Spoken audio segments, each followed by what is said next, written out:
Our first speaker for tonight will be Kay. And Kay's had close encounters with UFOs and a diversity of ET beings, as well as non-human intelligences, including the paranormal since 1975. So Kay is going to talk to you about her experiences, so would you please welcome Kay McCullock. Two experiences in particular I'm going to talk about where I feel that I've actually had humanoid ET contact. So I'm not exactly sure where they were from. But I'll start off with the one from May 1995. I've given them all different names, these experiences. It's called the ET Resort, if only. So back in 95, 3 friends and myself, we were holidaying at a resort up in the Sunshine Coast. And it was approximately 6 p.m. My girlfriend and I decided to go for a swim. Luckily it was an outdoor head pool, because it was quite crisp. And to tell you what the environment was like, there was hardly anyone around. Weather was perfect, clear blue sky, weather was crisp, and it was full moon. So we're in the pool, floating on our back, chatting as girls do, and I think I was about 25 then, so this is like 20 years ago. So we're chatting on our back, talking about this, that and the other, and we both noticed that from the northwestern sky there is a very bright light, and I thought maybe it's Venus, you know, it was just sitting there stationary until it started to move.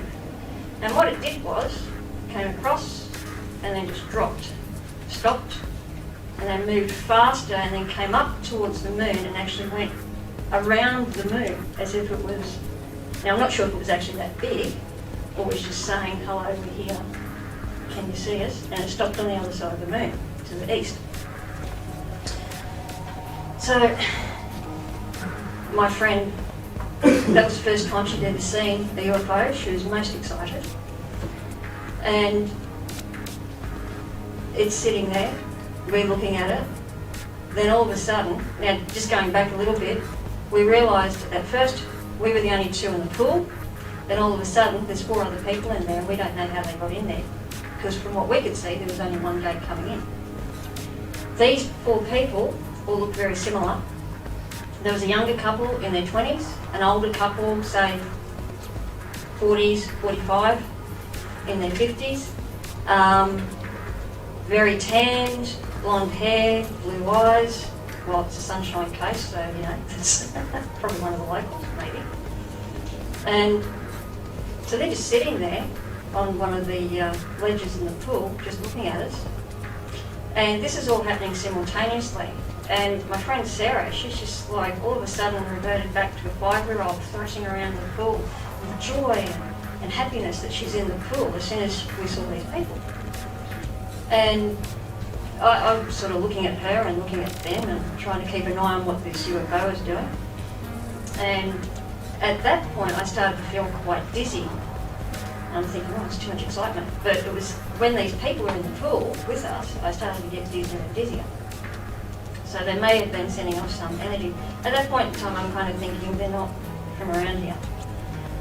The young man in his 20s, he looked over towards where the craft was and he says, wow, that's not a human craft. You don't see that every day. That looks like a UFO. And I'm thinking, yeah, it's probably yours. I only thought that. Now then I realised that the young gentleman had not moved his mouth. He said it to me telepathically. And I said, that is yours, isn't it? And he just smiled. And by this state, I was in an almost hypnotic, mesmerised state where I couldn't quite keep myself together. I started doing the same thing my friend Sarah was doing, getting rather excited. So then they just decided, these 4 people just decided to get up, walk out. I can't remember what they were wearing. Walked out through the gate. I'm coming back to my normal self, and I grabbed Sarah and I said, come on, we've got to follow these people, or these ETs. I'm not sure what's going on. So I'm grabbing her, trying to get her organised and following these people, and I saw them walk into a block of units that were right near the reception. And I'm thinking, I'm freezing cold, I want to go back, get my camera, and then I'm going to go knock on their door. But by that stage, you've got two boyfriends back in the unit. They're going, oh, I go to the pub, da, da, da. And you're just going, okay, forget the unit. If that was me now, I'd be like, stuff that. I'm going to go and knock on their door and go, hello, beam me up. But no, of course, I went to the pub. Anyway, the next morning I decided I'll go down to reception and I'll ask the manager. And I remembered what these people looked like because they all pretty much look the same. And I said, look, you've got a family. This is what they look like staying in 1B down here. They went in there last night, they're in the pool with us. Can you tell me who they are? And the manager looked at me very strangely and said, well, we don't have anyone here of that description. And by the way, 1B is being renovated. And I said, oh, sure. So I said, can you actually show me just so you can shut me up and I'll go away. So the lady was very accommodating. She let me in and it was being renovated. There was no one staying there. So that's that one. So I'm sure there's a whole lot, probably should get hypnotised one day and find out about that one.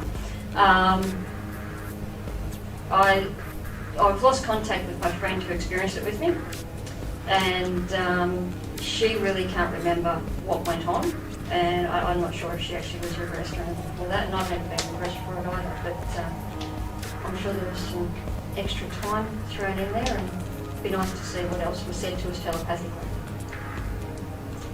My second one I'm going to talk about is from November 2003.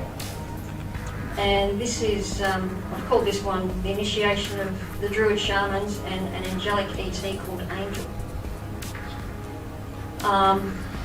So what I was doing, I was on a 4-day initiation with the Druid Grove that I was part of, and we were making our ceremonial medicine drums and our medicine shield, and we were being initiated into what they call the Shaman's branch. And this was part of the Celtic shamanistic studies that I was doing at the time. We also, during that time, and I'm going to throw in a few other bits and pieces here because they're all relevant, so I can set a picture for you in your head. We set up a ceremonial area, sacred ceremonial areas. We built a labyrinth, as well as we had a traditional 18-foot plains teepee in the chief druid's backyard, as you do. Thank God it was out in the middle of nowhere. So we were up in the Gold Coast hinterland, and this particular part of the area of the Gold Coast hinterland, there's no public transport. You can't really walk there. You need a vehicle to get there. You can't just walk in off the street onto the property. So all up, there was the chief druid and 9 initiates, so there were 10 experiences altogether, and we all saw and experienced what I'm about to tell you. So on the morning of the 3rd day, we're all up early sharing breakfast, and all of a sudden, this young woman just walks in to where we were and started interacting with us all for the next 36 hours. So she was about my height.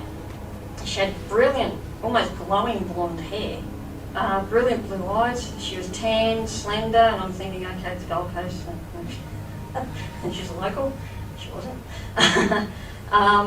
She spoke very eloquently with an Australian accent, if those two words can be in the same sentence. And she really only said anything when she needed to. She really was just sitting and observing and not really saying much at all. And her energy was just so loving. And, you know, within a couple of hours, we all fell in love with her. She was just so, the energy coming off her was just amazing. It was like the same love you have for a pet or your newborn baby. It's that kind of love. So, when she came into the group, we were thinking that she was supposed to be there. So everyone's going, oh, hi, oh, great, you're here. And she just said hello. And then I turned to my friend and I said, who is she? But yeah, you're supposed to be here. So it was, she had a familiar energy, even though we didn't know who she was. And when she did walk in that first morning, she walked through everyone that was there, said hello to each and every one of us, and then she came up and she sat right next to me. And I thought, great. It's either going to be good or it's not. And she was pretty much by my side for the rest of the 36 hours. So jumping ahead, that night, we were in the teepee sitting around the sacred fire, and that's when we were starting to bless our drums and do a bit of a sing-song and chat and so forth, and a bit of a powwow about what was going on all those past 3 days. And our blonde visitor, she sat next to me, and I turned to her and I said, look, this is going to sound really strange. I said, but we don't know your name. And all she said was Angel. And I said, of course. What else could it be? And as I was about to say, my name is Kay, she said, and I'll read out exactly what she said. She said, Kay, I know you all. And when she said that, it just ripped, those words just rippled through all of us, and we kind of went, oh, yeah, you do. But we weren't quite sure what that meant at that time. That kind of doesn't seem really strange, but considering that weekend we were using our magical names and not our birth names, she knew my name. So that's sort of rang a few bells from that. So then Angel said, well, let's do a bit of a sing-song and some drumming. I said, okay, we're all into that. A bunch of druids hanging around. So I said, would you like to start? And she did. Now, I've heard the language of light being sung, but this wasn't the language of light. It was not earthly. It was something, I've never heard it since. I couldn't reproduce it, even if I tried. And it was absolutely beautiful. And when she started, everyone was a little surprised. I wasn't quite sure at that point in time what to do with my drum. I'd forgotten everything of why I was there and what I was supposed to do. And she looked at me and telepathically said, just beat from your heart, just beat from your heart. It's just got to come from the soul. It's part of the process. So we started doing that. And then I felt myself going into a trance meditation. And she then, when I came back out of it, she said, you were singing like I was, not that I remember, and O for a smartphone back then. That was fun. All the best experiences happen when you don't have the equipment. So I presume maybe about 60 minutes or more had passed, and then I came back to myself. And when I could see in the low light, everyone was sobbing and crying, and I'm thinking, who's died? It's like, what's going on? I said, is everyone okay? And they said, and one lady said, oh my God, can you do it again? That was just the most amazing thing I've ever experienced. And I said, I don't think we can do it again. And I looked at Angel and she said, no, let's just move on with the night. So we got on doing other things. So we were doing what you do in a teepee till about 1 o'clock in the morning. And this was on the 4th day now. And so we decided to sleep, and we slept straight on the earth. No blankets, no nothing, just straight on the earth. And it was like we sat with diagonal to the fire. I'm sure that meant something at the time. And anyway, so we put the last lot of logs on the fire, and that was supposed to burn down to ashes by morning. It was probably about I'd say maybe 3 o'clock. I decided nature calling, and I woke up. And I saw a few other people awake, sort of leaning up on their elbow with funny looks on their faces. And there's this massive flame in the middle of the teepee. But when you looked at the flame, it was like a massive fire spirit, and he was dancing, and it had human shape and form. And he was doing a bit of a jig, just going, that doesn't surprise me what's been happening this weekend. Yeah, there's a 6-foot fire spirit sitting in the middle of the teepee doing a jig. So the fire spirit died down to ashes, and then I realised Angel wasn't next to me, and I thought, I wonder where she is. So I went outside, and by this stage I was definitely feeling that she was not human. And she was there looking at the moon, and I said to her, you can't sleep? And she said to me, I don't sleep. And she said, but you and everyone else needs to go back to sleep. This is part of your process that you're going through. So I wasn't sure what she meant by that at the time. And then she said to me that it's okay, you're safe, don't worry. Then I asked her, and I seriously don't believe to this day that I asked her the following. I said, okay, I trust you, I'll do it, but I need to know one thing, that you're not going to probe me. And she gave a chuckle. She said, I assure you, there's no probing involved. And I thought, God, I'm an idiot, shut up. Okay, I'm definitely going back to sleep, hit me with a log. So that fourth afternoon, we decided to close the ceremony in the sacred spaces. And we grabbed our drums and we're doing a spiral dance, and all of a sudden a thunderstorm starts to appear, and the more we danced, the more it gave energy, and there was lightning all around us. And Angel was standing in the middle of the circle, this is great, you know. And I'm thinking, is it really a thunderstorm, or is there a mothercraft out there just giving us a bit of a light show? I wasn't game enough to walk out to the lightning anyway. So, and as we subsided, so did the thunderstorm. So that was a bit of a high strangeness thing going there as well. So everyone began to leave. Angel and I were the last ones there. And I kept asking her, where do you live? And she wouldn't tell me. And I said, well, can I at least drop you off somewhere? And she said, yes, okay, after thinking about it for a while. So I said, okay, well, I'm heading down towards Narang, and I'll drop you at a bus station and you can work it out from there. So she was happy about that. We get to the bus station, I pull over, or the bus stop I should say, and I said, do you think we'll ever be in each other's presence again? She said, I'm certain about that, we will. And I said, okay. And I was feeling like, I'd been at a magic mushroom party all night. It was just like, I was so happy, I was full of joy. And I thought, I've got to watch what she does, because I just had this feeling, she's going to get beamed up or something. So I'm watching out the rearview mirror, and like this, and I could see her walking from the back of the car to the bus stop, and she faded. And I'm going, yes, that was a good weekend. And I drove off with joy in my heart and love in my soul, and it was probably one of the best experiences I've ever had with a full-on close encounter with an ET. Mount Nebo, winter 2009, forget exactly what the date was. Cam, myself and another friend of ours, Viv, have decided to go up to Mount Nebo in the freezing cold to say hi to ET. And so we're there freezing our butts off, as usual. And it was pitch black. And I believe there was probably just the new moon coming through, just a sliver.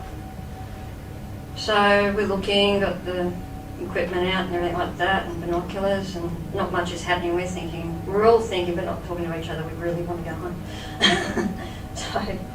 And now when you pull into this particular car park at Mount Nebo, there's lots of rocks and gravel, so you'd hear even the lightest little car, or even a bicycle come in. Okay, and when you walk on the walkway to go to the lookout, you'd hear, because it bounces. It's a suspension type, like a suspension bridge, so you'd feel somebody coming. And all I heard Cam say was, excuse me, you may need to edit this, holy shit, you frightened the fuck out of me. Then turned to this guy, who's, Cam's 6'1", and this guy's like, I'm saying 6'5", even taller than Stephen Greer. And he's just towering over Cam. And Viv and I are going, we didn't hear anyone come in, even with 3 beanies on and everything else. And he's standing there. There's another person, but she's in the background, and we never ever saw her face. Now this fellow, it was pitch black by then, and he glowed. You could see his face. And we're all moved back from the edge, and we're talking to him, and all he kept saying was, where's the toilet? And at that stage, I couldn't see my friend Viv anymore. She had disappeared. But apparently she's saying that she was there and couldn't see me. And this other person, you could just see sort of a silhouette, dark silhouette in the background. But this guy was standing right in my face and he was glowing. You could see he had a ginger-coloured beard and very, very white skin. And Cam's trying to... He's, by that point, yelling at me because I couldn't hear. It was like I had my fingers in my ears like this. And he said, "Where's the toilet?" And I said, "Oh, I don't know. I'm just going to be in the bush." So I said, "Probably back up at Mount Glorious." And then I realised the guy, again, didn't move his lips and he said, "Thank you," telepathically. I went, okay, here we go. The ETs are here. And so and again, I've got the dizziness, which must be a thing when they're around for me. So they shot off very quickly along the walkway, and then Vivia just reappears in front of me.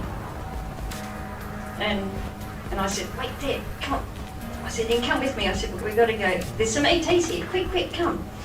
And by that stage we saw two little tail lights moving off up the hill off a gravel driveway, but there's no sound of gravel.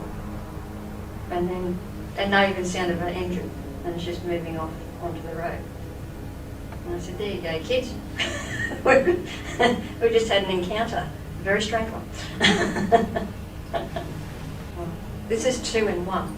Give you 2 for the price of 1. When I lived out near Warwick, at a place called Clara, this was winter 2003. Had a couple of friends who lived at Mount Collier, which if you walked in a straight line and there wasn't a mountain there, it'd take you 10 minutes to get there, but you had to drive, so it'd take you 20 minutes.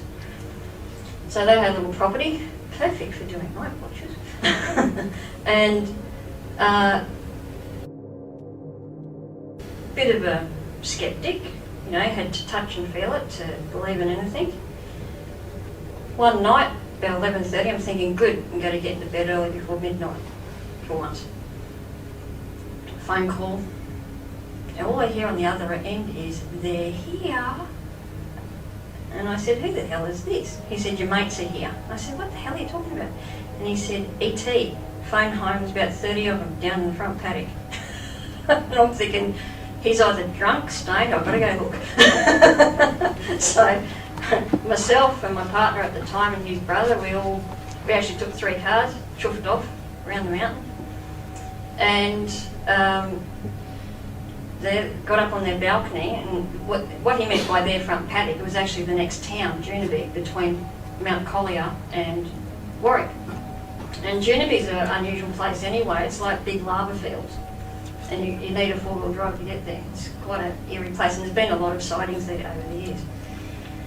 And so we're sitting there, and I said, "Well, you know, that could be like trailbike riders or something, because it looked like white headlights and one little tail light." And I am a bikie, that's not bikes. He said, "Here, look through the telescope," and they weren't. They were white and red orbs, ruby red orbs, pure white, diamond white lights, and they're all moving around in this paddock. Excuse me. And I said, "Okay." He said, "But that's not the end of it, okay?" He said, "See this mountain over here?" He said, "On your way around," he said, "I'm surprised you didn't see it." He said, "The size of 3 cars, a huge lime green light just flew into the mountain." And I said, "Oh, I suppose you don't have that on film." He says, "No."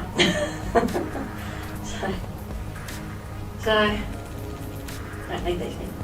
And so I said, "Okay, well, we've got 5 cars, let's go off and see what we can see." So, and then I'm realising my phone is going flat and I'm almost out of petrol, of course. When all the good stuff's happening. So I'm thinking, "I can do it. So I pulled aside the road, said, "I'm nearly out of petrol." I said, "We really should have 2 cars. I said, and he said, "Stop talking." And I said, "Why?" He said, "Look to your right." And I looked to my right, and there's like a massive, I would call it an orb.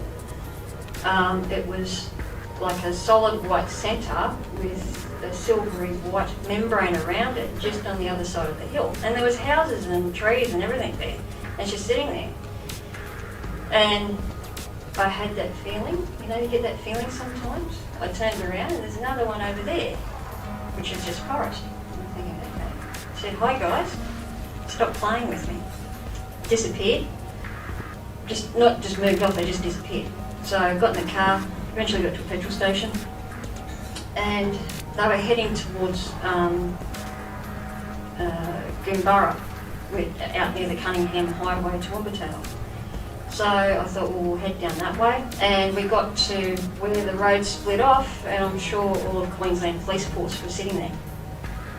There was that many coppers and fire brigade, and there was, from what I could see in the distance, a military vehicle blocked off the road. And the lady copper came up to me and she said, what are you doing? And I said, oh, I live down there, I'm going home. I just wanted to see what was down the road. And I thought, I'm either going to get away with this or I'm going to get arrested. And so she goes, oh, well, you'll have to go back into Warwick and wait there. And I said, oh, okay. And I'm thinking, I'll just go cross country. So I turned around and I went back down the back road, and I think it was Freestone Road. I got down, it took me half an hour to get there, and I just sat there. And I've never seen Cunningham Highway so quiet. And over towards one of the lookouts at Goombara, you know where we did the camp trip at Goombara? It wasn't far from there. There's an orangey red glow. So I'm thinking either something's come down or whatever. Just going back to the police lady, I said, what's going on here? And she said, oh, there's been a derailment. And I said, there's no train lines going through there, so you'll have to come up with something better. Oh, and she started getting really flustered, and maybe her superior, he came over and said, oh no, there's been a truck. I went, yeah, of course. Okay, I'm going home. Yeah, all right. So, which I didn't. So I parked the car up the road, Evan parked his car up the road, and either of us were on the side of this little road looking out behind tall grass. What's going on? And there was an ambulance, there was a couple of fire trucks, police cars, and there were a couple of military, don't know what you call them, guys, the personnel carrier trucks going towards Goombara. And we were sitting there for probably half an hour, 45 minutes, and we just thought, nothing's happening. I can't really do anything. Let's go home. We'll see about it. I rang some people who I knew at the papers, the local papers. I said, have you heard anything? They said, no, but we'll let you know if we do.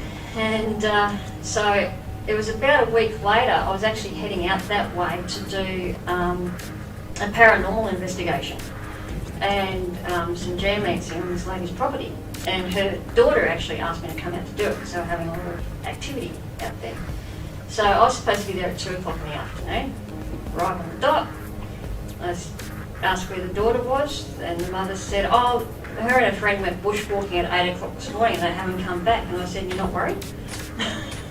I said, where did they go bushwalking? And she pointed, and I said, oh, okay.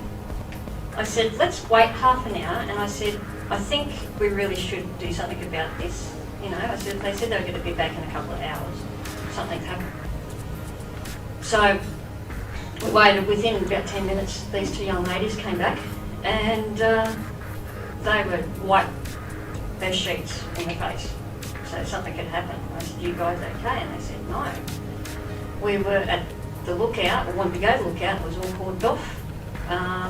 So we broke in. And then we remember being back in the car park at about 1 o'clock. And I said, so how much missing time did you have? And they said, well, from 9 o'clock to 1 o'clock we had missing time. And I said, okay. I said, so what do you want to do? And they said, we're not going back up there. and I actually put them on the merit to get regressed. So I don't know if they ever went through with that.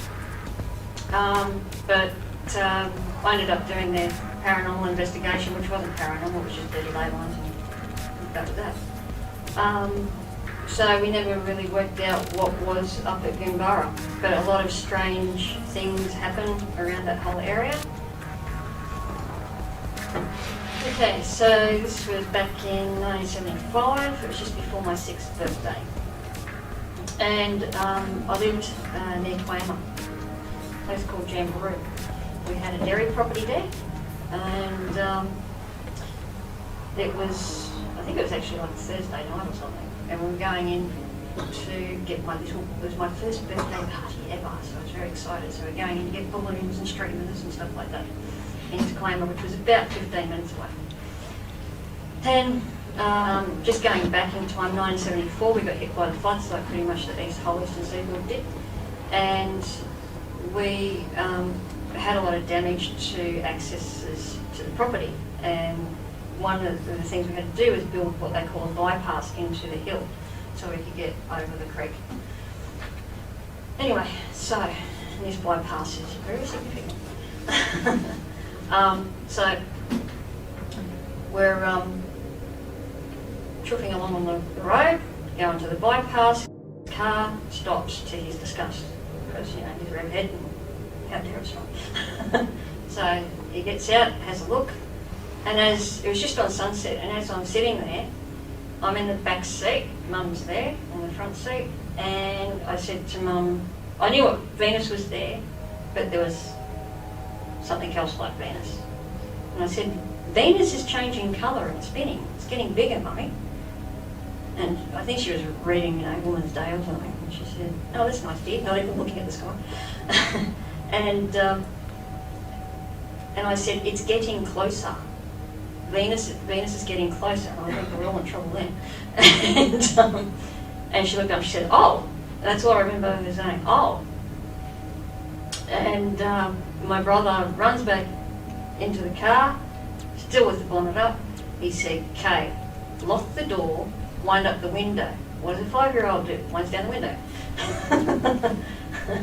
And we could see white light out in front of us, and I poked my head out, and when he looked out, I was kind of half out, body half out, and you could see the hill.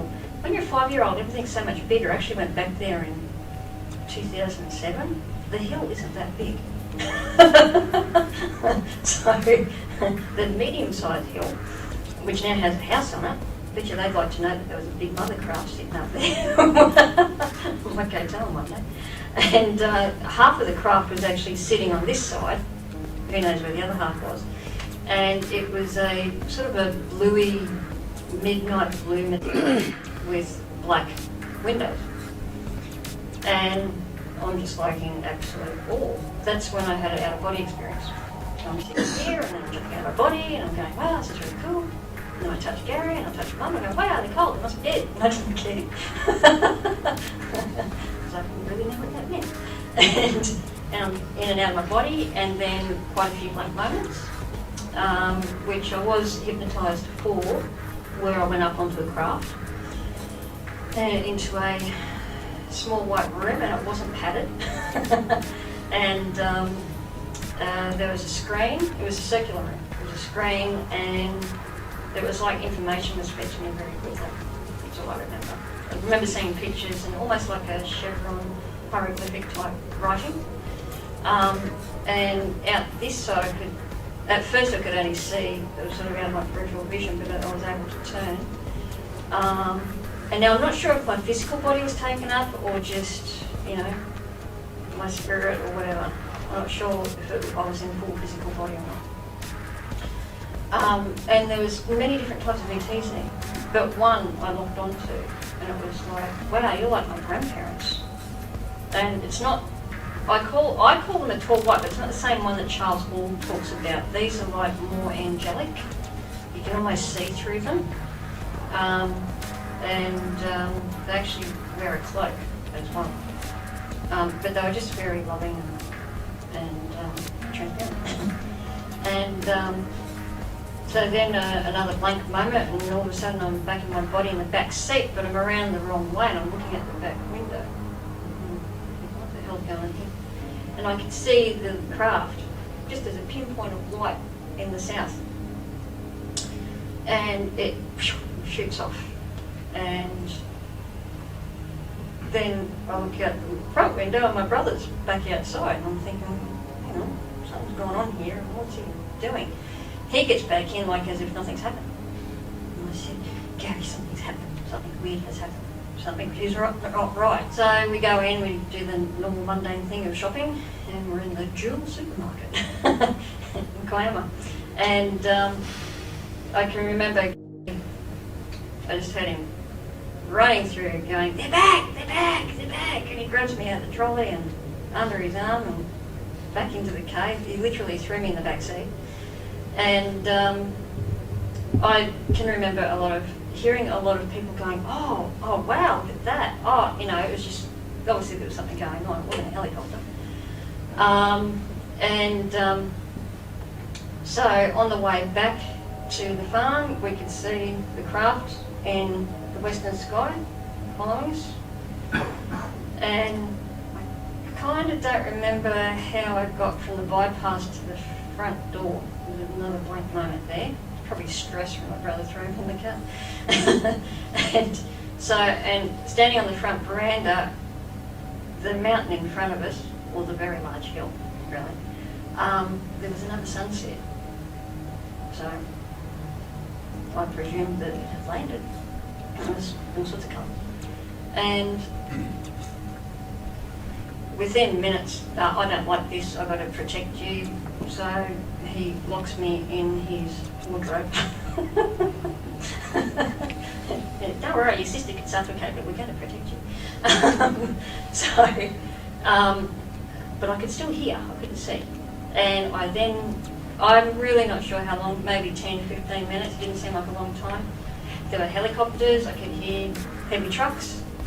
A few moments later, there was a lot of commotion. A few moments later, I heard an American voice standing on the front veranda with my father saying, Mr. McCullock, nothing has happened here today. Then I heard a thud. I'm thinking Dad punched him out, because he probably would have done something like that. Like, get the hell off my property, I'll shoot you.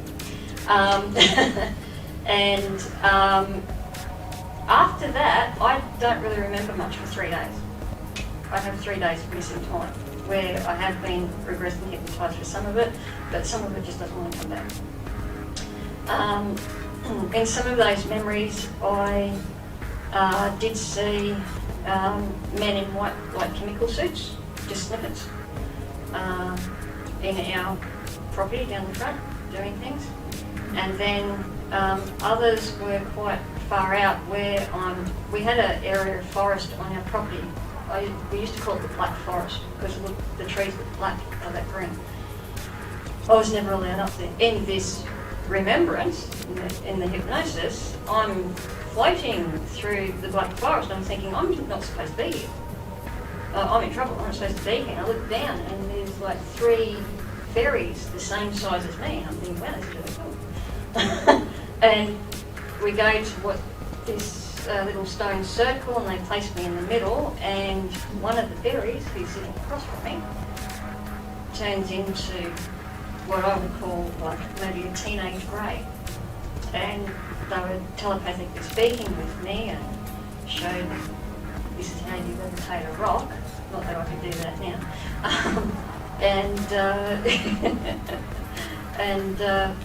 And just little different things. And my psychic, I started doing a lot of psychic things as a kid after that. And eventually grew out of it. And then that was one of the hypnotised moments. And back on the ship as well. My mum didn't really remember much. She was more peeved off than anything else and wanted to know who was responsible. So she went around all the farms and said, did you see the big bright light land in our paddock? And everyone's going, yes, but no, we didn't. And she goes, oh, the military's got you already. And Mum was a bit of a conspiracy, and both my brothers swear witness to seeing a craft there, a big one. And it was having a canopy put over it. The nearest military base is Clara, which is 20 minutes from where we were. There was also an airstrip, which I knew nothing about until I met a pilot who used to fly through there doing crop dusting in the 70s. And he said, yeah, I was actually there when that happened. He said, I saw that bloody great big thing come down. So, but after that, we had a few more unusual sightings, like, you know, F-111s coming over, chasing discs, and then the F-111s going that way, and the discs chasing them, whether they were UFOs or back-engineered stuff, who knows. My dad had an unusual experience not long after that. He was fishing down the creek with his dog, and you could wade through the creek. It was no more than up to my hip. It wasn't that deep at all. And then there was the road. And he could see a light coming up the road.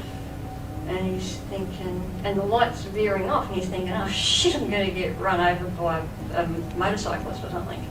And this light came off the road and into the water, and he remembers it being a silver disc. So, just going from memory here, it was probably this in diameter in the creek, and it bubbled up the water. We couldn't find him for a few hours. He'd wandered somewhere. Dad had jet black hair. He came back with grey streaks, and the dog had grey spots on it. It's like the dog's hair went grey. Calving time came up. That's when we had a few. You used to get some deformed cattle, or calves, I should say. But this particular season, there was some really unusual, horrific ones. And I used to help my dad deliver the calves. It was a messy job. It's nothing like sticking the hand wedge and yeah, that's little. And I said, oh great, we've got to go deliver the potty calves. He said, you're not going anywhere near them. And he said, I just don't really think you should see this. And later on in life, he told me, you know, there was cows with 2 heads where they shouldn't have been, 5 legs. And he said there was just, he said something wasn't right. So probably more than a quarter of the calves had to be put down or were dead on delivery. And the interesting thing was where the craft landed, the pregnant cows were down in the next valley. So there was some sort of maybe radiation or something going on. Which was sad. And I do remember that the paranormal activity ramped up in the house, the farmhouse, after that first experience, like the ghost phone. I don't know if I've ever spoken about the ghost phone. It's like an old, you know, wind-up Edison phone. It was up on the wall. Well, I thought it worked. I did it. Oh, wait, I could hear all these voices talking to me. I had a great old conversation. Yeah. Yeah. Dad walked past again and she's still in her friends again. And so, I hang it up. And this one day, it's up there and I'm kind of balancing the wrong way on the chair, but there was more voices on it and I didn't like it. It sounded different. And what do you do when you fall off the tree? You grab the first thing that's in front of you. So I grabbed the phone and the damn thing came off the wall. And there was nothing inside it. It was just an empty shell. Well, the phone went that way, the chair went that way, and I went that way. So that's one of the weird things that used to happen. And I was able to then also see the little elementals running around in the yard. So whether that was a natural thing that I was going to do or not, I don't know. Or maybe the UFO experience enhanced it. I'm done. I've got a dry mouth. I need a beer.